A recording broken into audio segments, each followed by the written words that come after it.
Welcome back to today's video. In today's video, we're going to be looking at a Joe Biden versus Donald Trump election prediction. Now, as you get into today's video, guys, do me a favor and hit the subscribe button down below and like the video. It really helps out to create more videos. If you guys could just do a simple thing and subscribe, it really helps out to create more videos. Now, as you get into today's video, we're going to be taking a look at Donald Trump and Joe Biden, and we're going to be taking a look at how this election is going to play out for both of them, respectively. So as we get into this, let's take a look at several key issues for the 2024 race, several approval rating issues, several favorability, approval rating with regards to the presidency, and polls in a head-to-head matchup. In a Biden versus Trump head-to-head matchup, we see that Donald Trump, on average, has a 2.3% lead over Joe Biden. And we can see that going down here for quite some time. Donald Trump has had a small lead, about 2 points above Joe Biden. Now, this has not always been the case for much of this race. Joe Biden and Donald Trump have been neck and neck, although more recently, Donald Trump and Joe Biden have been a bit far apart. Now, there's several things to note here. I believe since this poll was taken, the last time this poll was taken was, let me check here really quick, December 21st. So yeah, they still have a pretty good margin in between them. That being said, we do know the fact that the Colorado State Supreme Court, the highest court in the state of Colorado, has voted to get Donald Trump outside of the Colorado state election, and that has happened within the last 48 hours. I know that that's kind of late news at this point, but just wanted to let you guys know that. Now, it has gotten Donald Trump out for the GOP primary process. Vivek Ramaswamy has pledged that he will not compete in the Colorado state primary process, although Ron DeSantis and Nikki Haley and Chris Christie and Asa Hutchinson, if Asa Hutchinson is still running by the time Colorado comes, he's also pledged to stay in the race in the state of Colorado. Vivek Ramaswamy has pledged to go outside of the state of Colorado and remove his name from the ballot. But it's up to you, obviously, to decide whether or not you think that that was a good decision or not a good decision. Write down in the comment section, by the way, whether you think this is a good decision or not. Now, for regards to Joe Biden's approval rating, now his approval rating, it has gone up a little bit. Now, it hasn't gone up by a lot. He's currently at 39%. So, a while ago, when I made my last Trump versus Biden election prediction, I believe he was somewhere like 38.6, 38.7. Now he's at 39%, which is extremely low, but it's a bit higher than before. I do believe that the Colorado Supreme Court case did increase his approval rating by a tiny bit, not a lot. And of course, this is according to 538. We've been using 538 for quite some time with regards to Joe Biden's approval rating. Now, Joe Biden's approval rating hasn't really changed much, although it was for most of 2022 and at the beginning of 2023, about halfway through.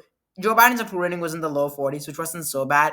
Although now more recently, his approval rating is hitting the high 30s, which is not very good for his campaign. Now, on those specific issues here, we see Joe Biden's approval rating on particular issues. On national security, he has a 43% approval rating. On the Ukraine-Russia war, he has a 37% approval rating. On the economy, 36% approval rating. China, an abysmal 34% approval rating. On the Israel-Hamas war, 33% approval rating, 60% disapproval rating, 7% of people with no opinion or are not sure.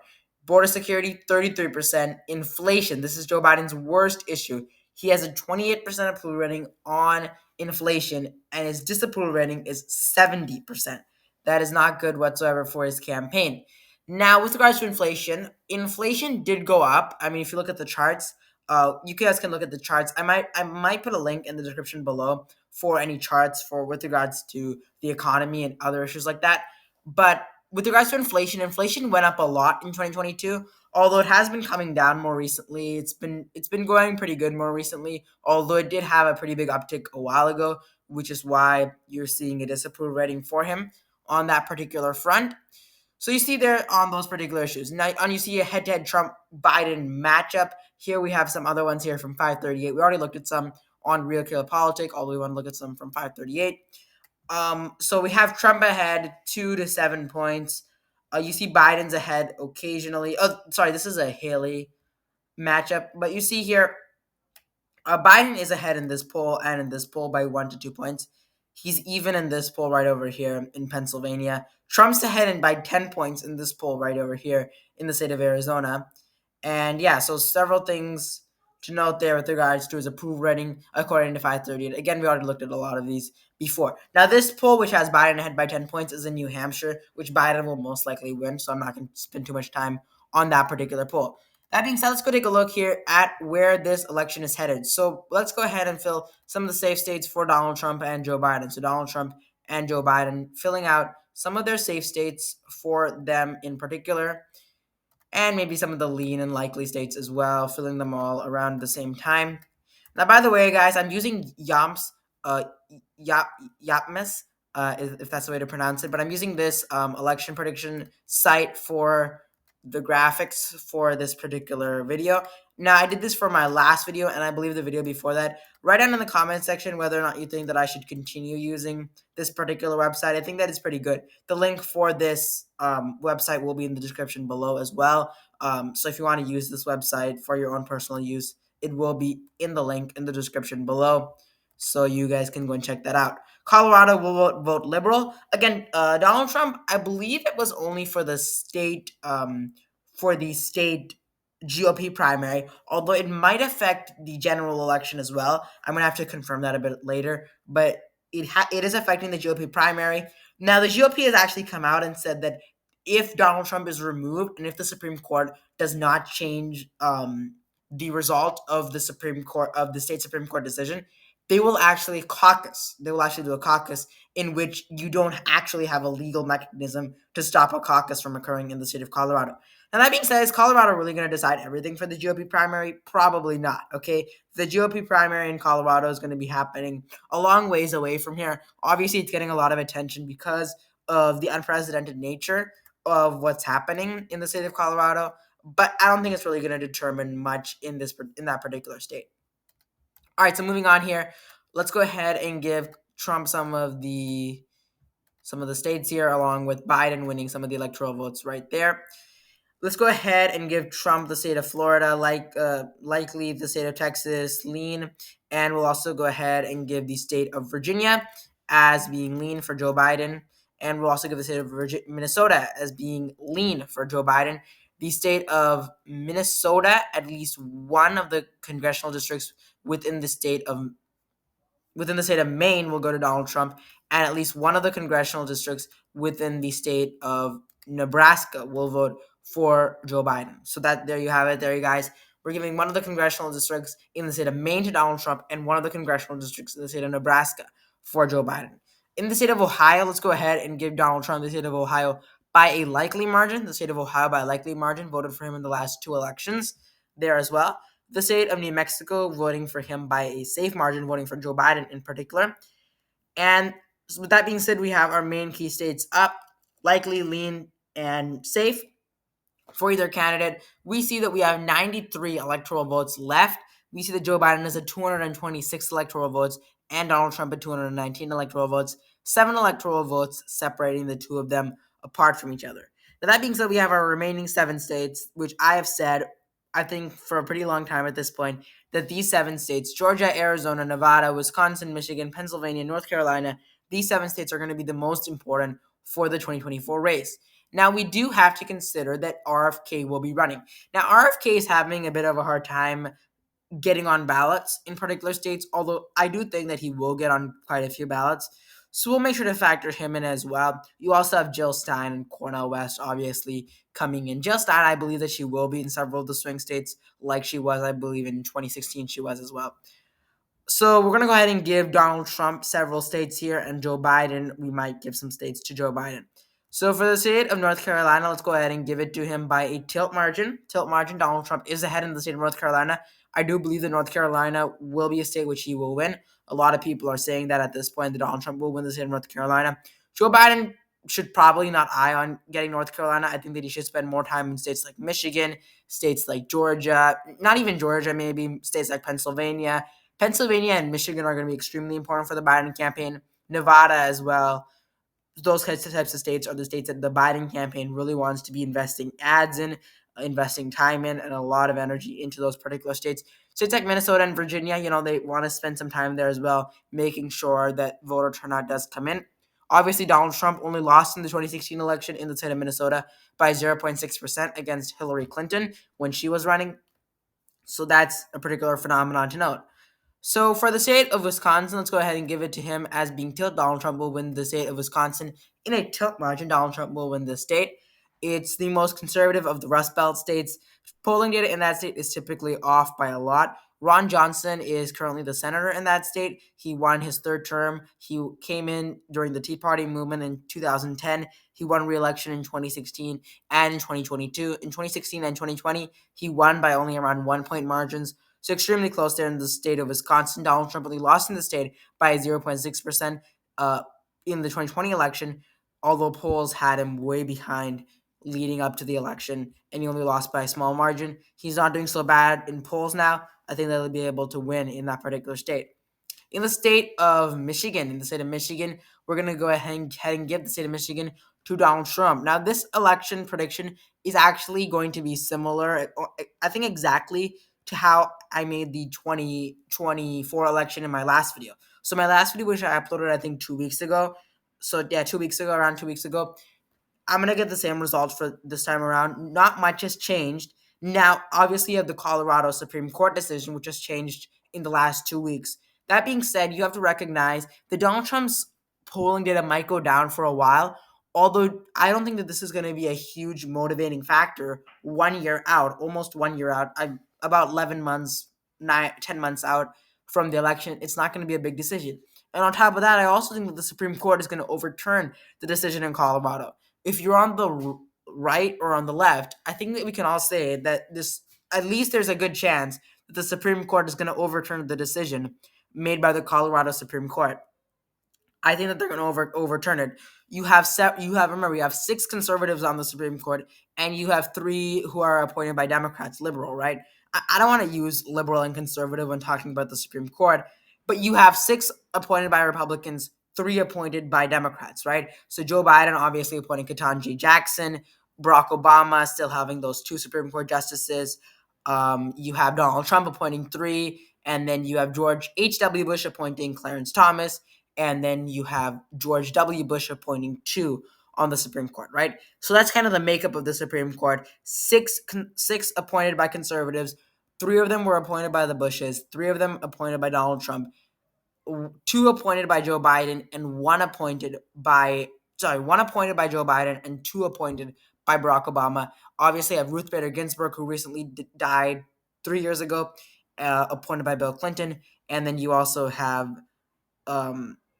I forgot her name, but I forgot her name really quick. But Ronald Reagan, obviously the first woman Supreme Court justice there as well. Okay, but anyways, so taking a look here at electoral maps for the state of Nevada, we're gonna go ahead and get the state of Nevada as being tilt for Donald Trump, the state of Nevada as being tilt, the state of Pennsylvania as being tilt as well. So the state of Pennsylvania as being tilt, and also the state of Georgia as being tilt. Now, several things to note here. I just gave three states here. Let's go through them really quick. Pennsylvania, Georgia, and Nevada. Nevada will be a state, 6 electoral votes. It might not seem like a lot, but in a close election, it's worth a lot. Um, Nevada, 6 electoral votes, was competitive going into the 2020 election on election night. Now, many thought in leading up to the 2020 election that Joe Biden would win in this state handily. Joe Biden actually only won by a 2.4% margin, and it's moved to the right since the election. So I believe that Donald Trump will win in the state of Nevada. You obviously have RFK there as well there. So several key issues to note there. All right, so moving in here, let's go ahead and look here at the state of Pennsylvania and Georgia. So for the state of Pennsylvania and Georgia, just taking a look here, Pennsylvania, we'll start with Pennsylvania. Pennsylvania, 19 electoral votes. It lost an electoral vote after the 2020 census. So after the 2020 census, what basically happened is Pennsylvania lost an electoral vote because its population decreased since the 2020 election. It is a swing state, and whichever party wins this state will be at a disadvantage compared to the 2020 election. Although it's still worth 19 huge electoral votes, right? 19 electoral votes is a big deal, right? So you had to consider that in mind as you're looking at that.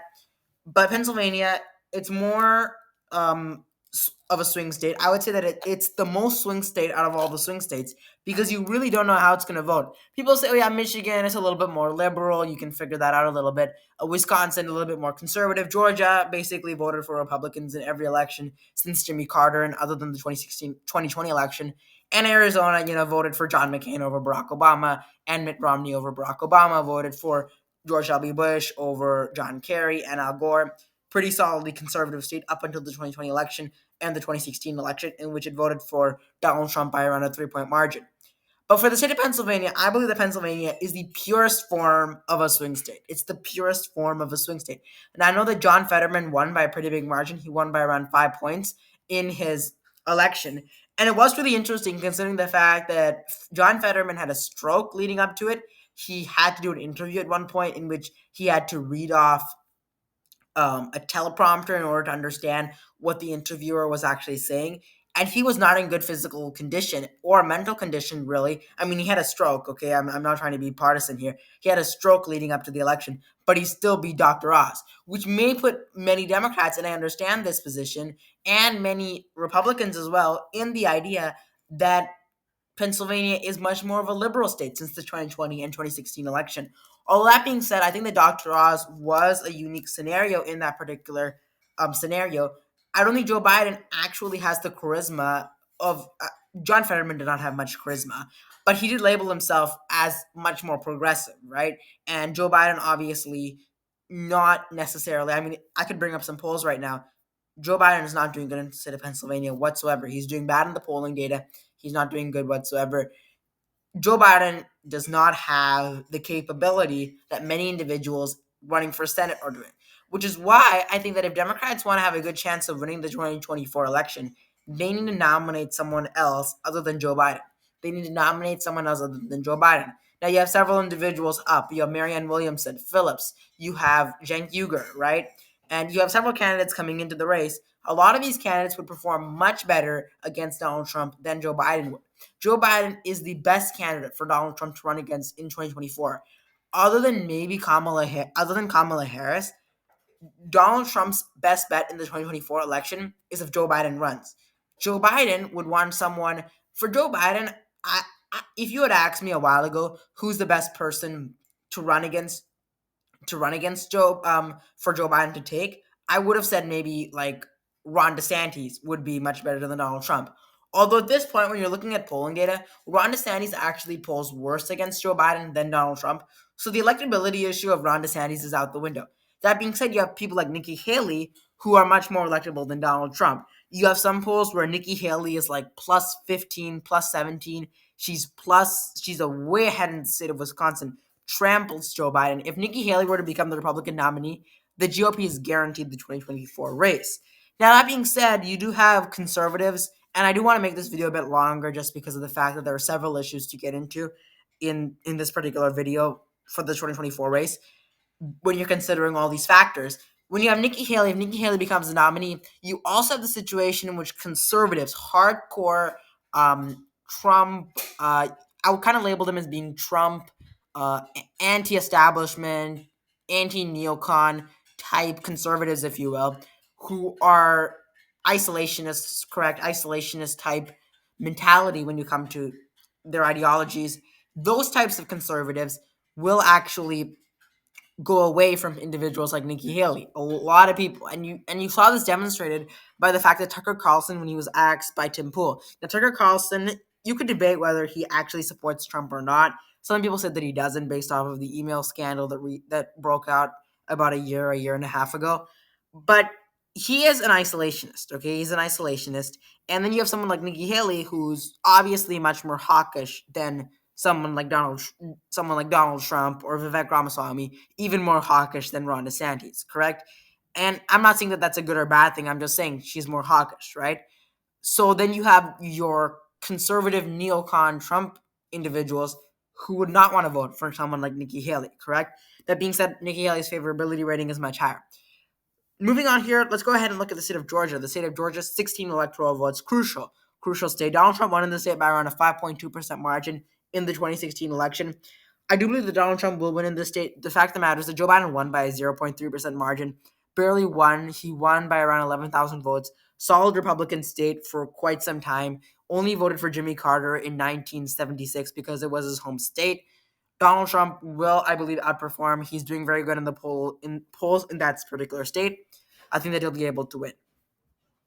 Now, a lot of people say, okay, you have a Democratic governor in that state. Well, yeah, but you have to realize you had a Democratic governor for quite some time, right? In 2018, I believe he got in. 2018 was when the Democratic governor got in. So we need to stop assimilating Senate races and general election races. Just because Republicans did bad in the Senate in a particular state doesn't necessarily mean they're going to do bad in the general election. So, for example, a Democrat won the Senate in Kentucky, right? A Democrat won in the Senate. So just because the Democrat won in the Senate, does that mean that Joe Biden's going to win in Kentucky? There's no way. Montana has a Democratic governor. Is Joe Biden going to win in Montana? No way. Virginia, you have Glenn Youngkin inside that state, and he ended up winning in 2021, right? Is Donald Trump going to win in that state? Probably not, right? So you had to consider this. Just because a state voted for a particular candidate in the general election does not necessarily mean it's going to be 100% aligned in the Senate election. Okay, you have personality, charisma, several factors that you're looking into this. Also, within the Republican movement, you have liberal Republicans, conservative Republicans, you have conservative Democrats, you have they would conservative Democrats would be described as neoliberal. You have the Bill Clinton side, the Barack Obama side of the Democratic Party, and then you have the Bernie Sanders AOC, the Squad, right? The Squad side of the Democratic Party. So you have to recognize that just because a candidate won in the Senate is not a guarantee hold fast rule for the general election, right? So that's something to note there. So moving on here, let's go ahead and look at the state of Arizona. So for the state of Arizona, let's go ahead and give the state to Donald Trump. You obviously have several issues that you're looking at. Democratically controlled state with regards to the Senate. Although that being said, Donald Trump won in the state in the 2016 election. He's doing very good in the polls in this particular state, in the state of Arizona. And that being said, does this generally say that I support Donald Trump or Joe Biden? No. It's saying how I believe the country will vote for either of these two candidates. It does not mean that I support or disapprove of Joe Biden or Donald Trump's experience or policy issues in the 2024 race. And that's what this is my view for how I'm making these election prediction videos. Obviously, I'm going to put Nebraska and Maine, their congressional districts, as being tilt, not being safe for either candidate. But here we go. We have 0 toss-up states left. We have Joe Biden at 226, Donald Trump at 312. 312 electoral votes. That's more than he won in 2016 and in 2020. What does the Biden campaign need to do to win in 2024? Well, they need to begin by not nominating Joe Biden. If Joe Biden becomes the nominee, they're going to be in a bad situation. Now, am I saying that Joe Biden cannot win the presidency? No. He has a good chance of winning the presidency. I would say at this point he has a 40% chance of winning the presidency. Donald Trump has a 60% chance. Okay, so the idea that Joe Biden's chances of 2024 out is a farce idea being presented by a group of individuals who do not know who do not understand what's happening here.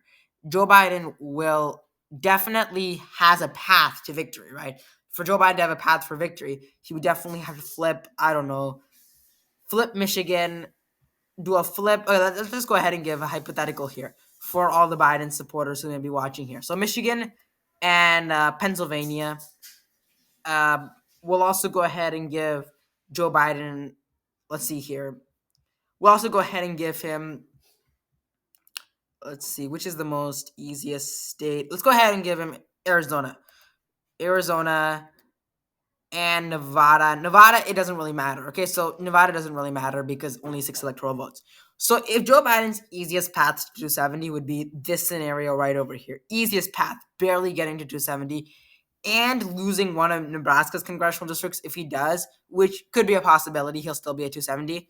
But this is his easiest path to 270. Arizona, Michigan, Pennsylvania, keeping those states in his column. Donald Trump would have to flip Wisconsin, North Carolina, Nevada, and Georgia. Okay. Now, Donald Trump's easiest path. Now, this would not be his likely path. This is just his easiest path. For Donald Trump, he does have quite a few ways to get to 270. Let's just go ahead. I would say for him, let's go ahead and make these states toss up. All right. Let's just make them toss up here just for the sake of getting this as an example here. So for Donald Trump, let's go ahead and give him the easiest way, North Carolina to begin with, right? North Carolina. So it's pretty good Republican. It's a pretty Republican state, voted for Mitt Romney since 2012. Barack Obama, remember, he only won the state by a very small margin in 2008. So just goes to show you how Republican that state is, even though it is a swing state. I won't deny that whatsoever. But for Donald Trump, North Carolina, we'll go ahead and give him Wisconsin. We'll also go ahead and give him the state of Georgia, right? And then we'll also go ahead and give him the state of Arizona. Okay? So for the state of Arizona, that would be Donald Trump's easiest path. That would put him at 272 electoral votes. Now, what's his likely path? This is his likely. This is what's likely going to happen. He's going to win 312 electoral votes for 2024. Zero to awesome states left. This is a Donald Trump versus Joe Biden election prediction. Guys, if you like this video, please hit the subscribe button down below. It really helps out to produce more videos. And subscribe for more videos, like the video. Go ahead and check out my community page. There's going to be a poll on my community page for what video you guys want me to post next. Every video, obviously, we have a poll on the community page. Go out and check that. Now, I'm planning on doing less Biden versus Trump videos. I will keep on doing them, although I want to be doing less of those videos and going into different scenarios. For example, I don't know, like assuming Donald Trump doesn't get the nomination, Nikki Haley versus Joe Biden, Jen Huger, Secular Talk. You have several channels, political pundits that we could all go into. So make sure you go out and vote on my community page. You'll see more polls like that going in, less Trump versus Biden, and we'll be looking at other issues as well. You will still see Trump versus Biden. It will be a big focus of this channel as a whole. Although go ahead and vote on the community page. Make sure you subscribe. I'll see you in the next video.